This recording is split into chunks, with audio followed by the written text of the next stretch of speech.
how to disable HDR video playback in Instagram on iPhone. Hello everyone, let's jump straight into the video. Basically, first things first, you want to make sure that your Instagram application is up to date in order to make sure that you have the disable HDR feature. Right after, you want to go ahead and open up the application. From here, you can then go ahead and click on your profile icon. And once inside, you want to navigate through the three lines at the top right corner of your screen. From here, you want to scroll down and you want to look for media quality.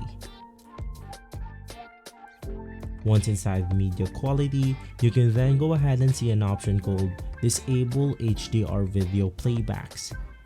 You can just go ahead and make sure that this specific option is turned off, and you should be good to go.